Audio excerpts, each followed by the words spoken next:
Thanks, Steph. Appreciate the opportunity and excited to be involved with Startup Boston again. This is kind of my fourth year, I believe, working in the Startup Boston ecosystem, and I get to leverage all the work that Stephanie and her amazing team do. So appreciate the opportunity to be involved in just this panel alone. So like Stephanie said, my name is Brandon Oliver. I'm the principal investor for BankTech Ventures, which is a fintech-specific venture capital fund that works with community banks to really help them find bank enabling technologies to help them stay competitive and relevant against a lot of the big guys out there. And I'm joined by two rock stars, which I'm excited to kind of learn more about, Renata Marino and excuse me, Ellen Chisa. But I'm going to let them kind of give a quick little background on themselves as well. So Renata, would you like to start? Sure. Nice to meet everyone. My name is Renata Marino. I am a Bostonian, but I am settled in Chicago. I am a former operator in corporate doing new product development and also a former investment banker from undergrad. I am a venture capitalist, Latina. Have a venture capital fund that invests in early stage femtech and digital health, female founded startups, pre-seed and seed. 10 years ago, launched a female founder community that we're relaunching nationally. We have a survey that we want all the female founders out there to complete. This is programming, workshop, speaker series for women business owners, female founders, things that you can't get in a co-ed accelerator we're providing. So please contact me if you're interested in our accelerator. Thanks. Fantastic. And Ellen, you want to give a little background on yourself as well?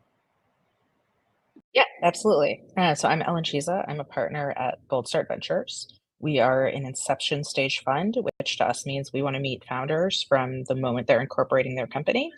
I don't say pre-seed or seed because we can do a wide range of check sizes at that time, as small as a few $100,000, as much as say 5 million. So pretty wide range, but we are laser focused on our areas that we are experts in. So that's technically anything enterprise software, but I would say 80% of our portfolio touches a technical buyer in some capacity. So a lot of cybersecurity, infrastructure, and developer tooling.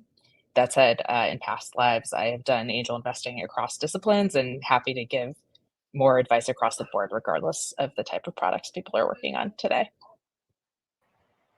Thank you very much. So we're going to break down today's hour together into two parts. So the first part will be a Q&A with you guys, and then we're going to have two founders join us at the half-hour mark.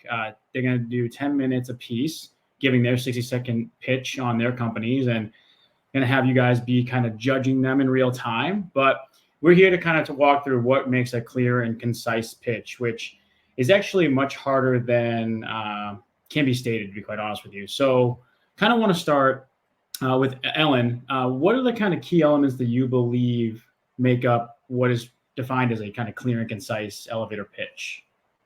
Yeah. So I think the first thing I always realize with this, like when someone's coming up with you to you at an event to give the 60-second pitch, it is always in your favor as an entrepreneur if you can get the investor to go first and tell you about what they do, so you have a sense of who you're talking to. Because the 60 seconds you want to give if you're talking to someone who's a deep expert in what you're doing is quite different than the 60 seconds for someone who's never heard about your space ever before.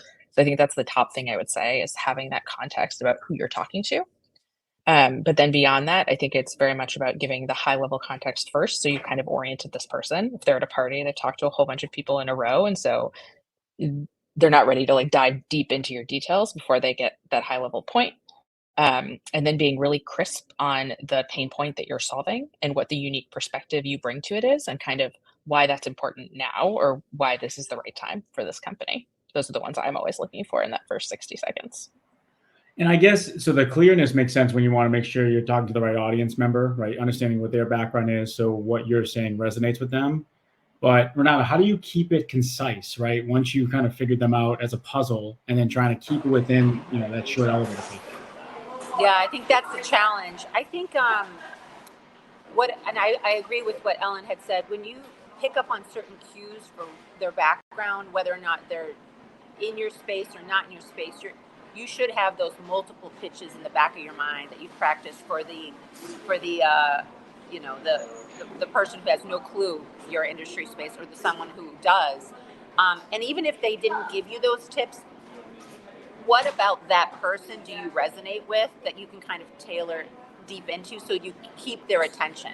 Because if they're talking to multiple people and you're at an event, or you're in the grocery line or wherever you are, you need to make sure you only have that certain amount of seconds, right, to be able to capture their attention. Maybe they want to stay and continue to talk and not talk to the next person. So what about whatever they said? What about that can you tap into, even if it's unrelated to your startup? So you want to make sure you capture their attention.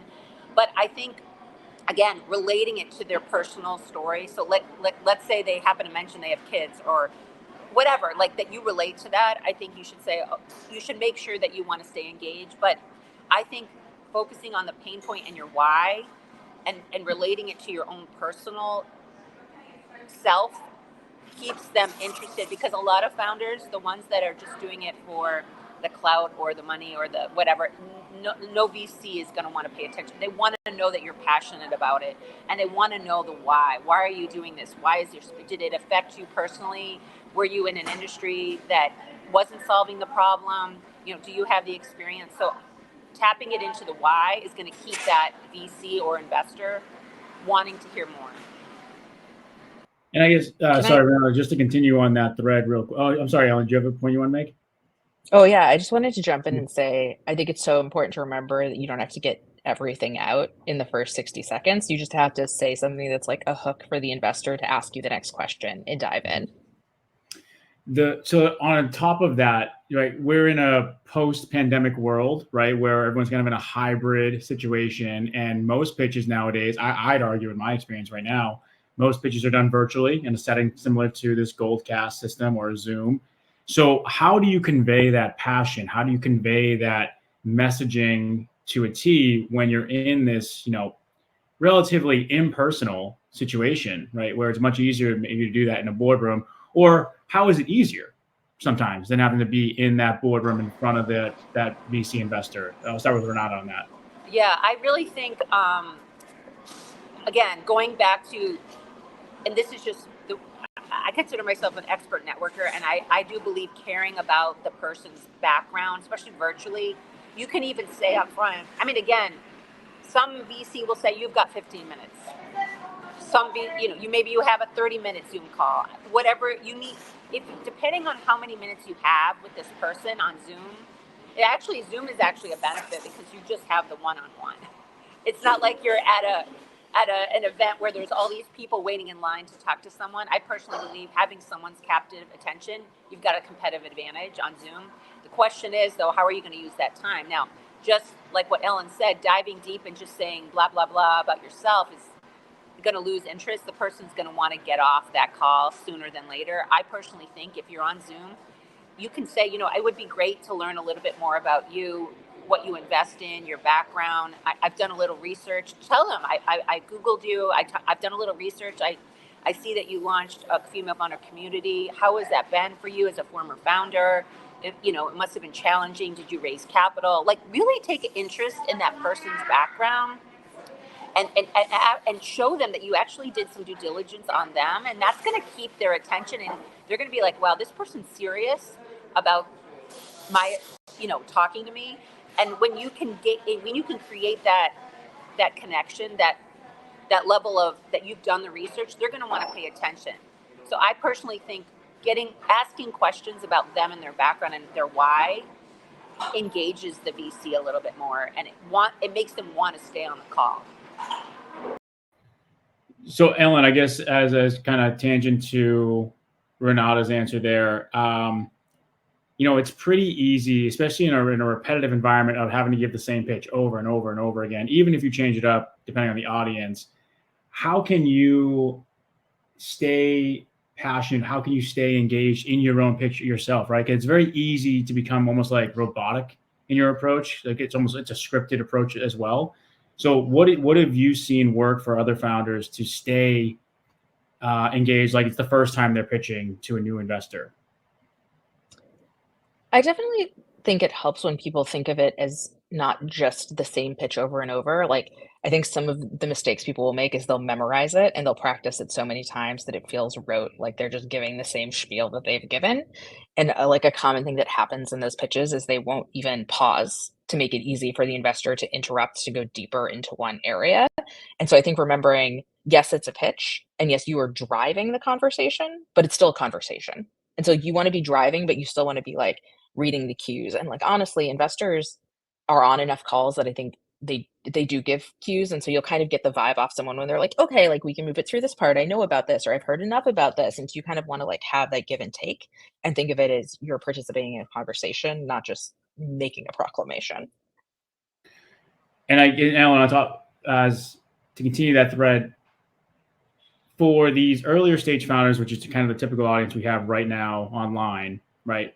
What is the importance of the storytelling component on top of that, right? To keep yourself engaged, but also, we understand you have a passion behind it, but why is it important to convey the reason for that passion in that very concise 60-second or 3-minute pitch?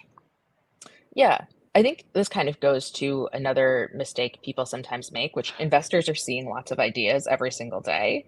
And so most ideas you've heard some version of before. And so when a founder comes in and goes, this is different, you should listen to me because no one has ever done this, you're kind of setting yourself up for the investor to challenge themselves and go like, oh, can I think of someone who has done this before? What is common? Like you're kind of setting up like a little bit of an adversarial dialogue.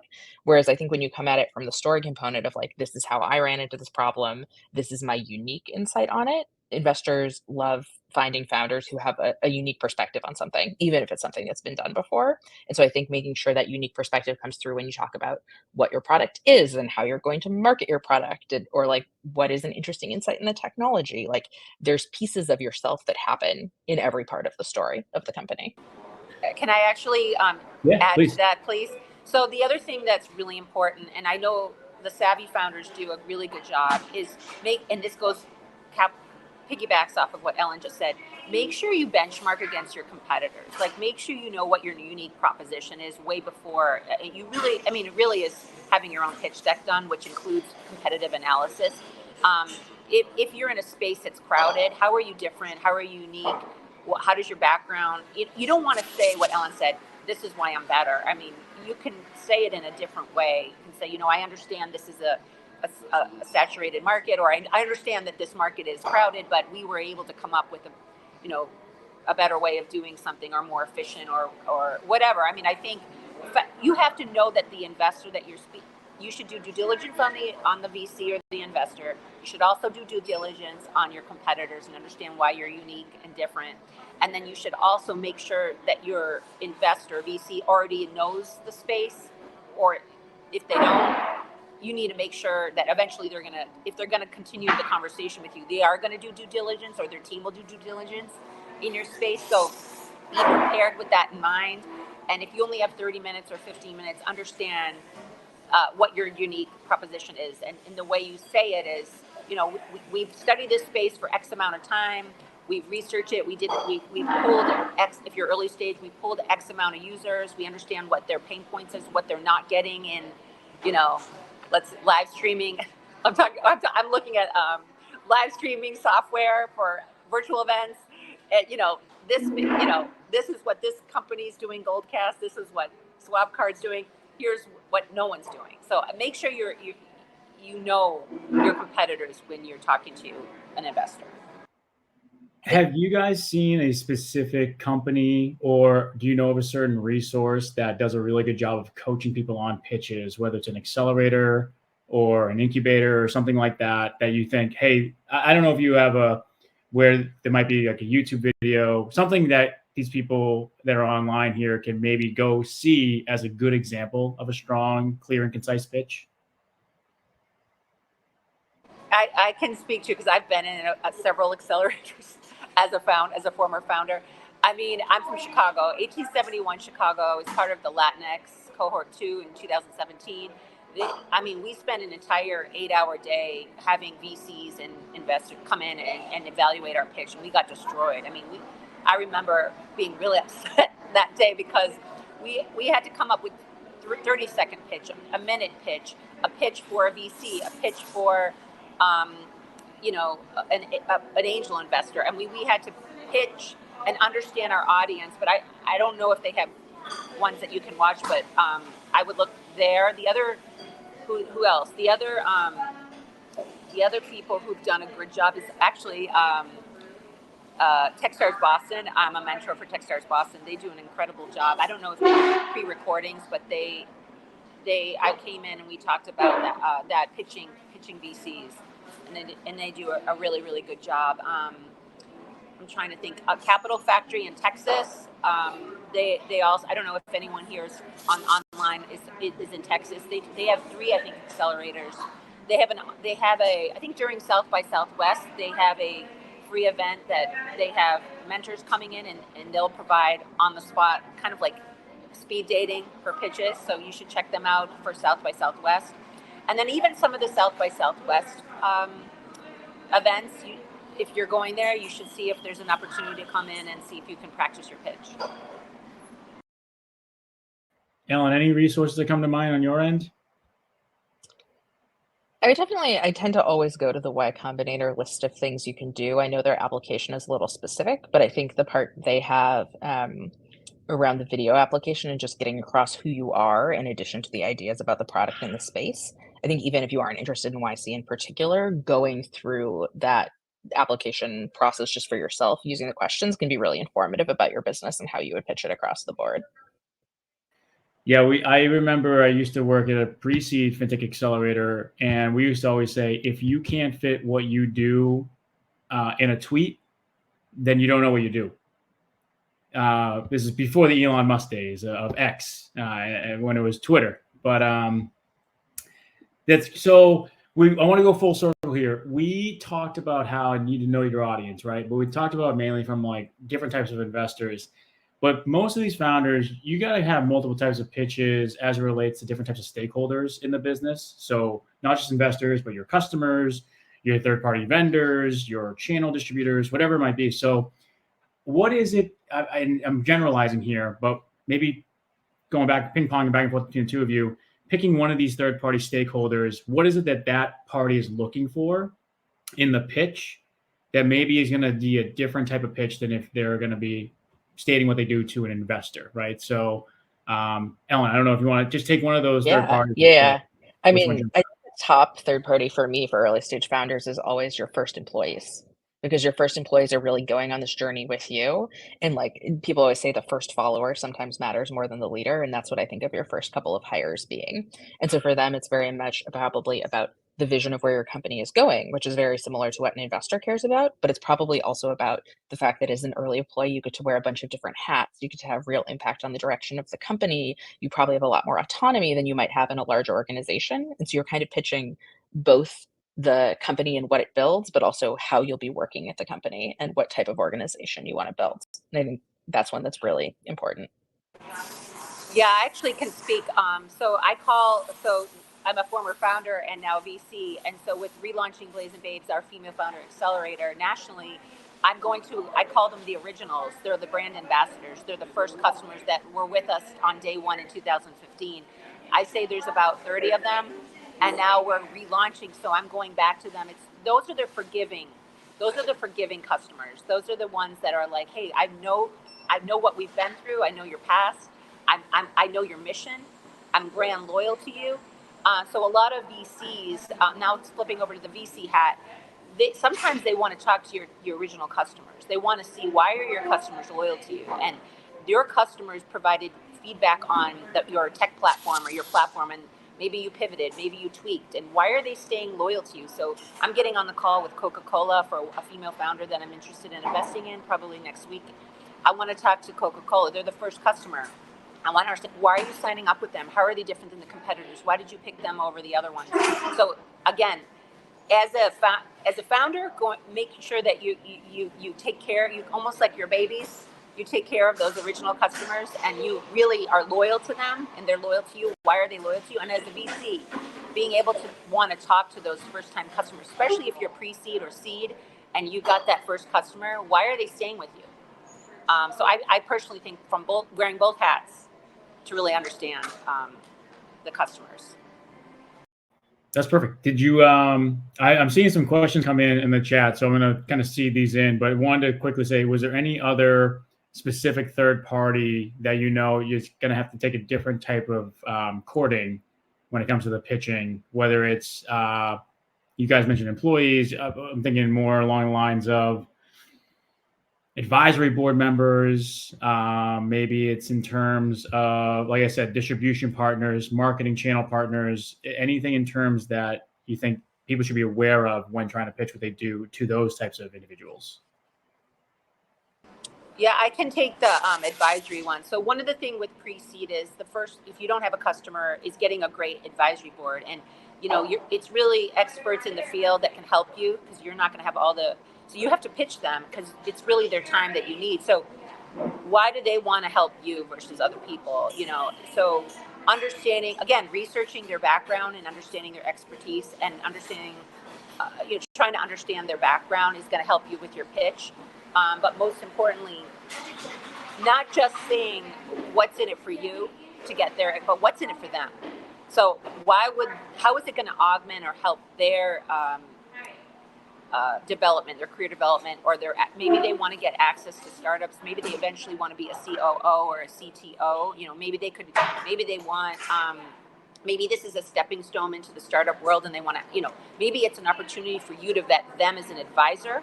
Maybe give them a certain amount of share, equity just for their time, because maybe you can't pay them. And then maybe, it's a 6-month working 1 hour a week with them, seeing if they like you, you like them, if they are able to help you make introductions to customers, like what is their network to help expand your startup. And then maybe eventually you can say, hey, this is me get to know you, you get to know me, you help me. And then if you're interested in becoming a CEO or a CTO, this is an opportunity, but let's see if it works for us. So understanding kind of what they want, not just what you want. And Ellen, anything to add to any other third party? There's a question I think came in that was a little bit more specific to what you were mentioning before, but I'll hold on the question for a second to see if you had anything to add to Renata's point.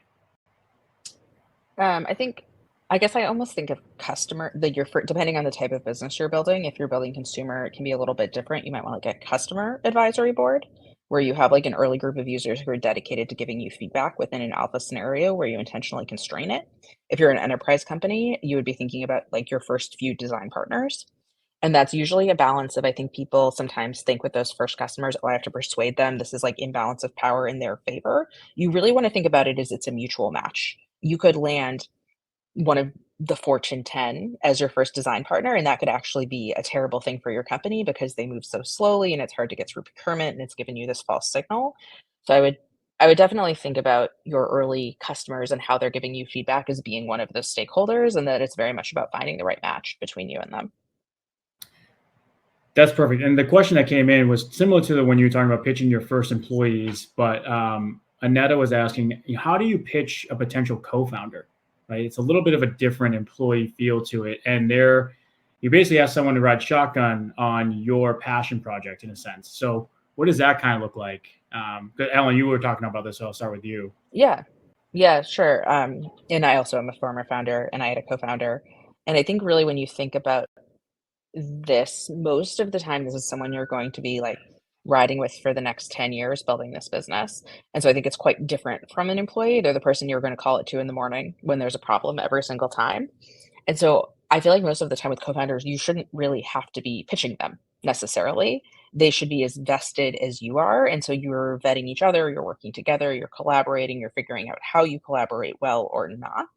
But if you feel like you're trying to convince someone to be your co-founder, it might not be the right fit. It's the same from the investor side, since I'm often working with people before they start their companies. If I think someone's great and I'm like, hey, just quit your job and I'll give you money, like I'm pushing them too hard. They need to really want to be a founder. That's like a big journey to go on. No one can make someone else be a founder. And Renata, I'm going to kind of lump some of the questions because they're similar in nature. Your pitch changes over time, right? As you're going through different seed stages up to VC or institutional capital and beyond. So how do you start incorporating more metrics or growth or scalability into it versus when you're starting out, it's more ideation, right? It's kind of, I think this will work. So talk about how founders should think about incorporating progress into their pitch with each stage of growth. Sure. So obviously, pre-seed really it's about user surveys, and we've pooled X amount of users. This is the feedback we got. It's really about MVP and showing an interest, like why someone's going to buy your product over others. Really, seed I think is more like we've got our first customer. Here's some financial projections. Here's who we think we can get. Here's a go-to-market strategy. Maybe we threw up some numbers. We have LTV CAC. We were able to figure out how much it costs to acquire customers. And then when you go to Series A, it's more like we were able to scale pretty quickly. This is how we're doing it.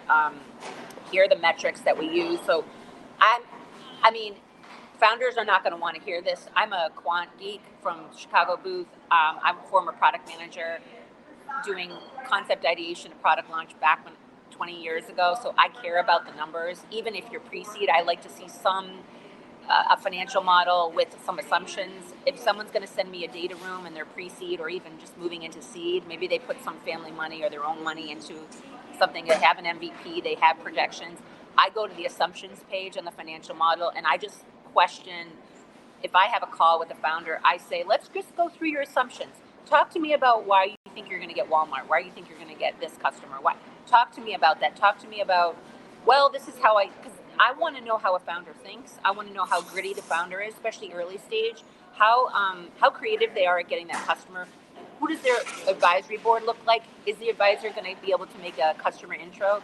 So again, pre-seed, I want to see strong advisory board, some level of financial projections, looking at the assumptions page, getting on a call. Seed, I want to see how did you get that customer? How are you going to see Series A? It's really about scale. It's about growth. And do you have the infrastructure, the foundation set up early that you create a really good foundation, a sales team? Maybe your strategy is teaming up with third parties that already have that distribution. I want to know how you're going to get to that scale. So that's kind of how in a nutshell, how I look at it. This is so interesting. I just want, I think this is a great way to highlight how different VCs can be from each other, and you have to really pay attention to who you're talking to. I'm the total opposite on the financial model. I'm also a quant geek at heart, but for the markets I'm usually investing in, I don't want to see a financial model when people are that early. I just want to think, do I believe that this space is huge? And for me, one proxy is can I see this company someday acquiring the largest company that already exists in their space? Can I think about who is the first person who's going to pay them $1 million a year for this if it's a big company? And it's much more about is it big enough? And beyond that, I don't care as much about the details. And I think it's just very interesting that every investor is going to be looking at a different set of things. So we got about a minute before we got to bring on our first founder to do a live pitch here. But there was a question that came through that was interesting. We talked about quickly. There are some industries that may not allow you to have a customer advisory board or speak directly to customers without some traction. The mention was maybe life sciences, biotech, biopharma. You start getting into areas that are highly regulated. So when it comes to that, how can you start conveying your idea through a pitch when you don't have the ability to essentially go to market in a way that maybe that investor or that person on the other side of the table is hoping to have seen you do already? Actually, I can take this one. So I worked with a startup out of Stanford. It was, I can even say who it was. It was Tri-Sequel, which is it's a tampon that was engineered so it prevents leakage.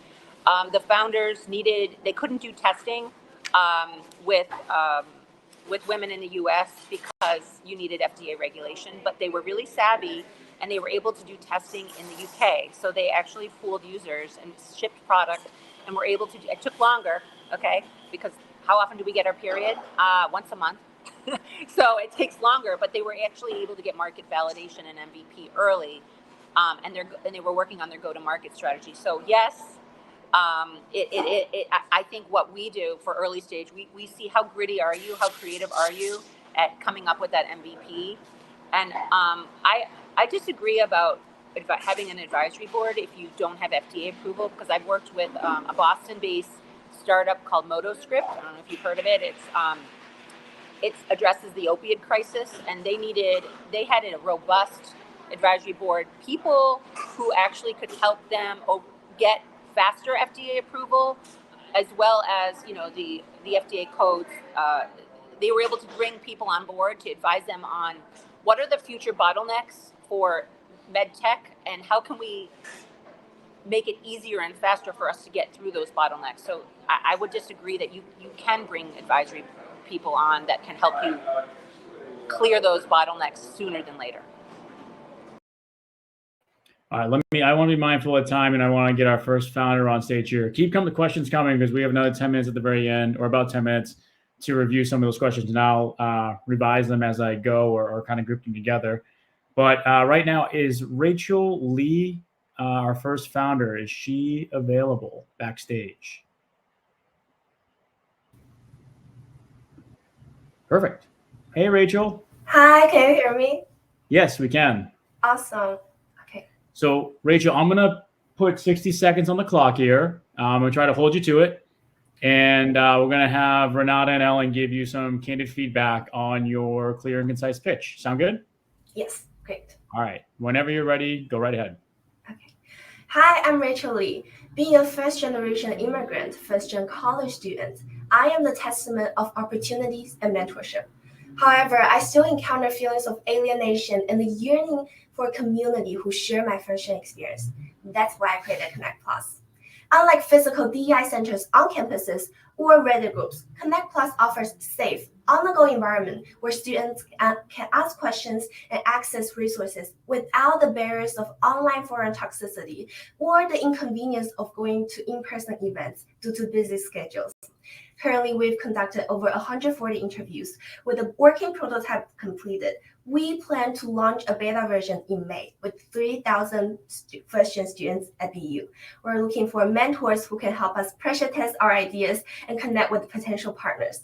Together, we unleash the immense potential of first-gen students who desire to give back and contribute to the greater good. Thank you. Fantastic. Renata, Ellen, any feedback you want to start out with?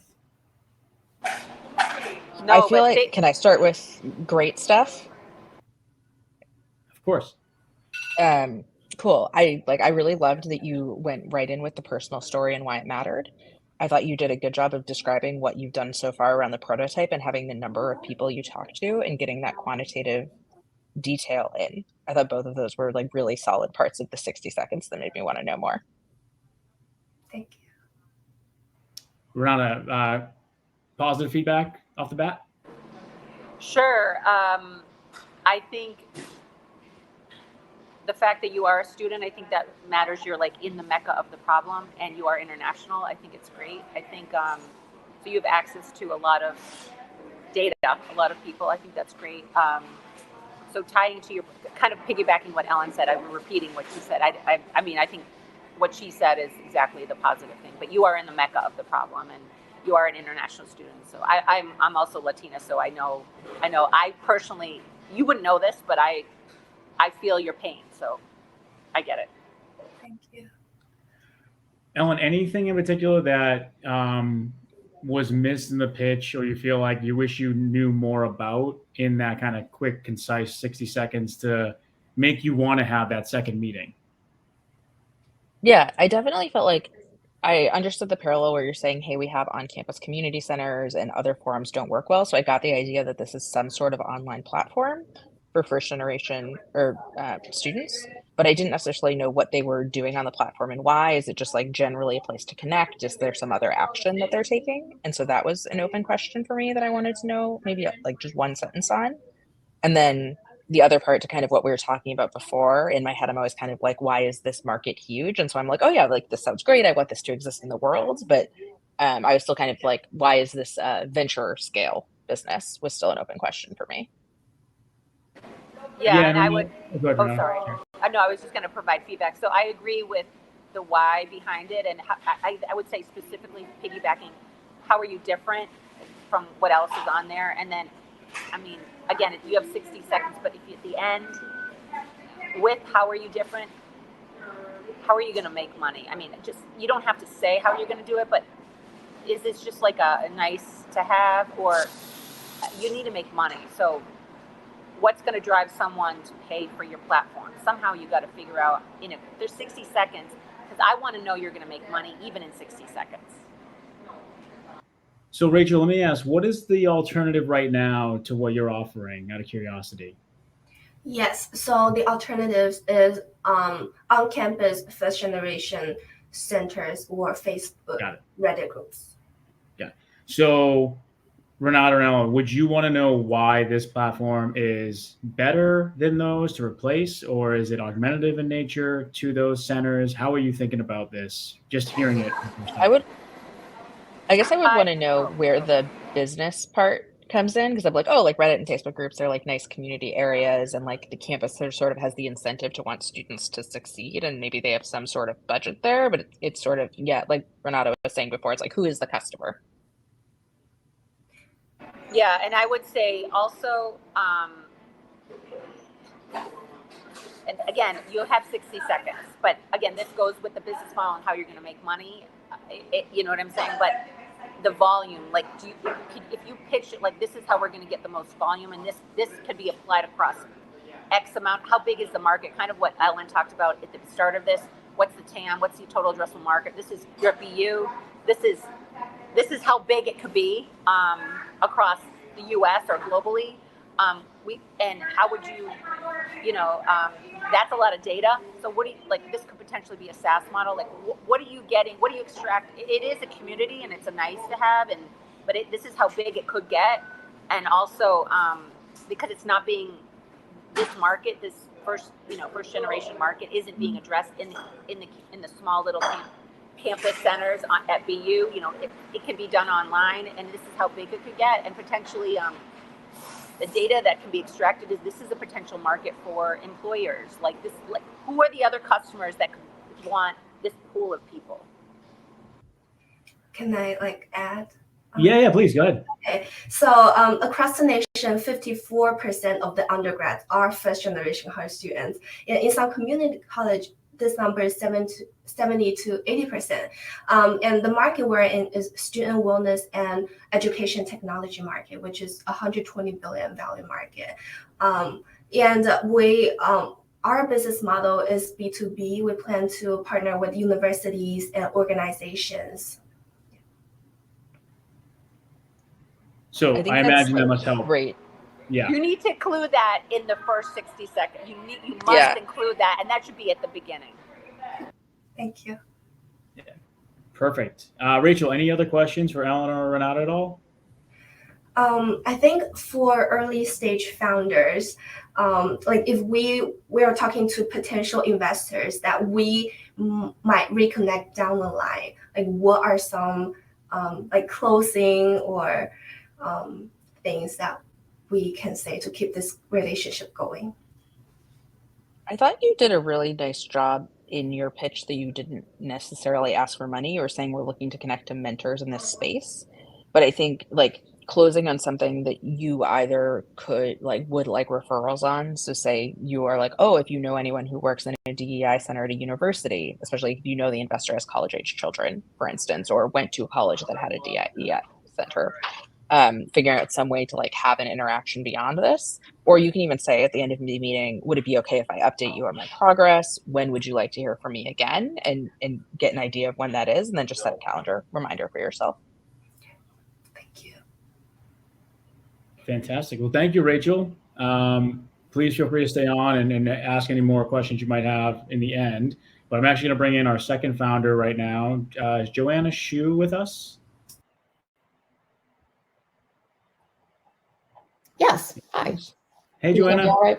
Hi, good morning. Yes, we can. Okay, great. All right. So I think you got to listen to Rachel, but if you have any questions, feel free to ask now. Otherwise, I'm going to start the timer. Cool. Great. Thank you so much for having me. So I'm Joanna Shu. I'm co-founder and CEO of Freezing It, and we're developing an innovative treatment for head lice that uses only cold CO2 gas. So I have 3 kids, and they've all had head lice more than once. And each time I was surprised at how difficult it was to get rid of the head lice for good. But it's really common. About 1 in 3 kids will get it at some point. And current lice treatments are pretty terrible, usually involving pesticides, hours of combing, and lots of messy creams. And what's worse is that lice have now developed resistance to most of the popular products on the shelf. So that's why we created Freezing It, because we think we can do better. Our treatment kills head lice and nits in one short treatment with no harsh chemicals. We have a working proof of concept device. It works by filling a bonnet worn on the patient's head with cold CO2, the same CO2 that bubbles your soda, and it simultaneously freezes and asphyxiates the lice in their eggs. It's cold, but still comfortable, and most importantly, safe for kids. So we plan to bring this product to market as a service available at urgent cares, doctor's offices, pharmacies. Treatment's done in under 15 minutes. And after that, you go home lice-free with no special shampoos, creams, or combing needed. That was right on the money. That was great. 60 seconds flat. Thanks. Sorry, I'm just like super thirsty now. Renata, any initial thoughts? Okay, so I'm a mom, and my kids all had lice, especially summer camp. So I get it, and I was desperate for finding a lice location. This happened. My kids are teenagers now, so I feel the pain, and it's terrible. I thought it was great. I mean, we know what the problem is. It was, again, 60 seconds. We know what the one thing I would want to say is how large is this market? The TAM, the total, how big is it? Because how often do you get lice? I think you need to say. And the second thing is, and this is just more my operator hat, but the go to market and the scale. Are you, would you? I'm just thinking about dollars and how quickly you could scale, and how is this chemical or this process protected? Is anyone else doing it? Can you sell to those life centers right now? That's kind of where my mind was going quickly. I just feel like it could be stronger. I mean, I'm not trying to tell you how to do your business, but I feel like the go-to-market is slow with consumer. I just feel like as a VC, I just think about how quickly can you scale and how quickly can you exit, especially something like this. It could be copied. That's just my feedback. So you think I should add like the patent information in the 60 seconds? I just think it would put my spidey senses would go off, and I'd want to continue the conversation if I knew you were protected. Okay. You had a moat. Okay. Ellen? Yeah, I think this is like a really great shape of pitch as an example for everyone. I think like the thing I really like here is the pain point is clear. No one wants lice. No one wants their kids to have lice. No one wants to deal with this. And so like you get that buy-in right off the bat. And so beyond that, then you're kind of proving two things, which is like, does this technology work and is it differentiated? And I think you might be able to take out some of the upfront lice pain data just because this problem is one that'll resonate with people so quickly, and maybe add something more of like the temperature that lice freeze at, and like, or how much CO2 you need to be able to do this, and maybe like the cost of like manufacturing one of this version of something, just to give like people a little more sciencey data around it.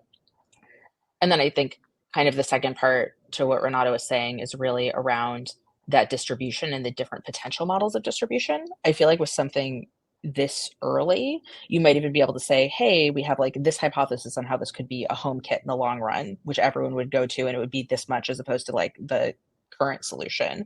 Or you could say, oh, but right now there's this whole business of lice treatment centers you might not know about. And the lice treatment center business might give you a proxy for a TAM that an investor would care about. And like we could start there.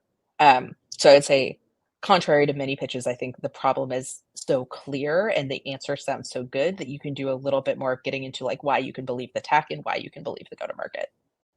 Okay. Let me ask you this, Ellen and Renata, and feel free, either of you can jump on this. Is there any need to be leaning further into any safety precautions around a health tech somewhat related company? I mean, I don't know the science behind, CO2 in a cap to kill lice, right? But does she need to convey a stronger sense of safety at all, for considering it is used mostly on kids?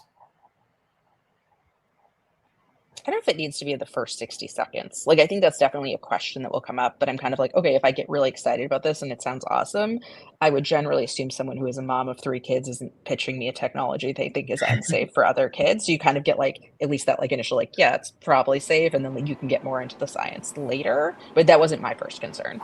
I think the other thing is, I agree with Ellen, less on the pain point because we already know, but including the TAM and potential go to market would be great. But also early on would be, how many other moms and kids have you pooled? What's your MVP? that would and especially that you're early stage, I think, because you probably have a mom network and a kid network. Again, that would kind of just eliminate any kind of issues with safety. Okay, thank you.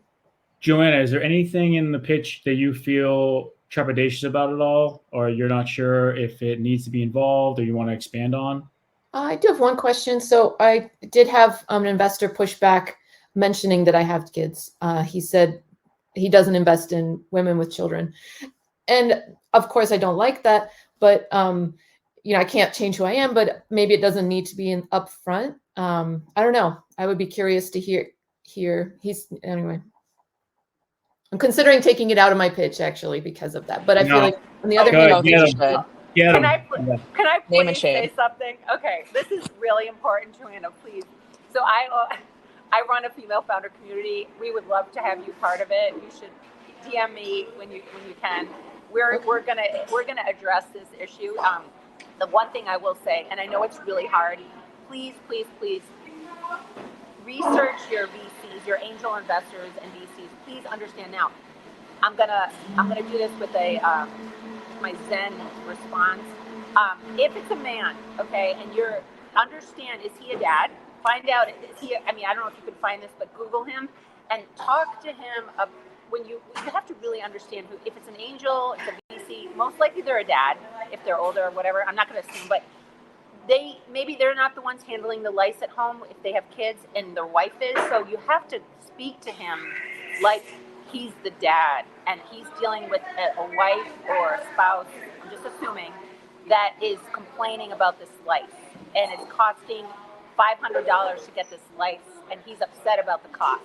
Okay, you have to understand where his pain point is personally. Okay, you got to feed into his emotional stress and literally pitch him like,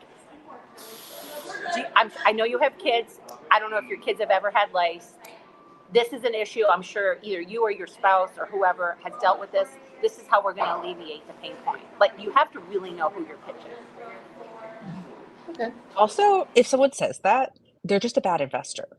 Like full stop. Like, this person just isn't worth your time. I don't know how you got connected to them. If someone introduced you to them, you should give them the feedback. Like, this is completely unacceptable. And I don't think you should take any reflection on yourself from it whatsoever. No, and then on top of that, this is a person, if you were to go down the path of working with them, it's a multi-year relationship you're going to have with that person, right? You're going to deal with them on a constant basis. And if that's how they start the conversation, I wouldn't want to work with them.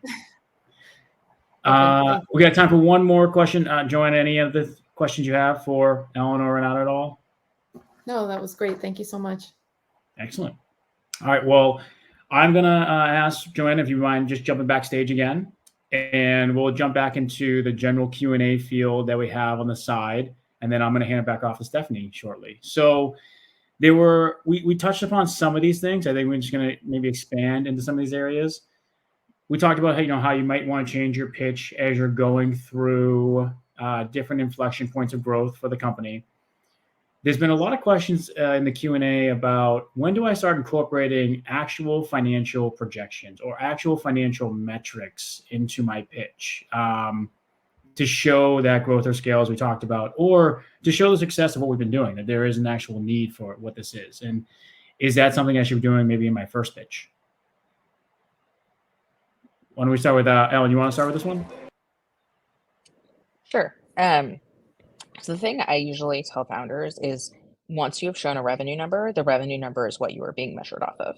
And so you need to decide when that is. And so if you come in and you're like, oh, this is so great, I got 5 people to pay for it, they paid me $20. You have a VC who's looking at $100 and they're not going to be very impressed with that. And so you want to be very strategic about when you decide to start showing financial revenue numbers. And it might be that you start with a business where you're talking more about number of design partners who signed up or number of users, and you want to start with that number, and maybe you raise a smaller round or whatever it is off of that set of metrics, and then make a very conscious choice. It's going to be different for every business, but it could be in the first pitch, like Renata was saying before, or it could be I have companies that I encourage not to show financial metrics until a full Series A. Right. I would also say, if you look at like Robinhood and some of these other early stage that just have an email wait list, like that could be a metric. Like if you're know what your metric is. It may not be revenue, maybe it be a wait list. And so the VC is going to say like, oh my God, they have a 10,000 person wait list. They're going to just, or maybe they're a freemium model and they're like, I've got to this point. Now we want to just, this is how we're going to charge. I think just know exactly what Ellen said. Like, doesn't have to be revenue, but this is going back to Ellen, and I want to say, Ellen, I totally agree with you. At the start, you should know what the TAM is, how big is the market before you see a financial model. For me, I like to see both, but just if the financial model is an email wait list and that's your metric that you're measuring early stage, then tell the VC that it's the wait list or it's the then we're gonna go. But you should have some level of metrics of, or maybe it's your MVP and how many users, 50 users, 100 users, and here's the feedback, and these are going to be our brand ambassadors, our first-time customers. Like, you have to really know where you're at in terms of the metrics that you're using. Since you just said that, it reminded me, like, retention is a great metric. Like, there's one thing to have signups, which is like people are excited about this. It's quite a different thing to say, like, we have these 50 users, they come back every single day. I'd rather have 50 users who come back every single day than 100 signups, like any day of the week. So let me ask both of you this: what is maybe the first, and this also came from a question in the Q&A, what is maybe the main thing you prioritize above all else when hearing a pitch for the first time? Is it the potential ROI? Is it the de-risking of the fact that it is a startup, but it acts as though it's more late stage? Is it the impact it brings to a certain industry or customer base? What's the number one thing you typically like to hear?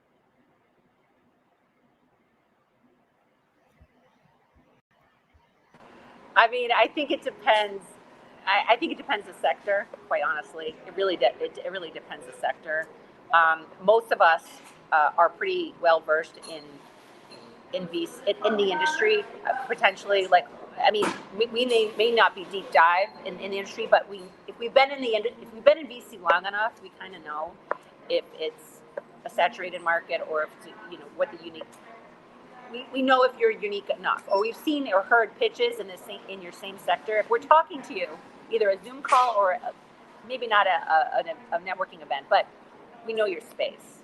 Mm-hmm. So unless you have that unique proposition, we're able to identify if you're so unique that no one else is doing what you're doing, we want to pay attention. And we also are able to identify how saturated your market is and how unique are you. Do you have a moat?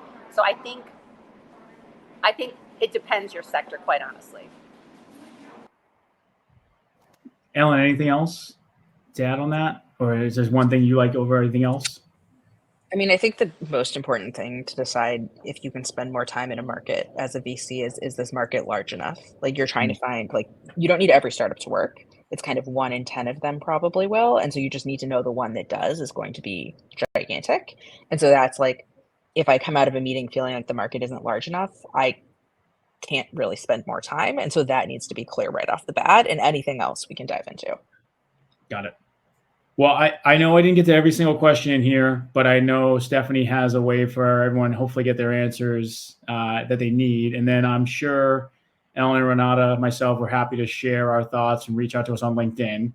But with that, I want to thank both Ellen and Renata for spending an hour with me. I know it's an hour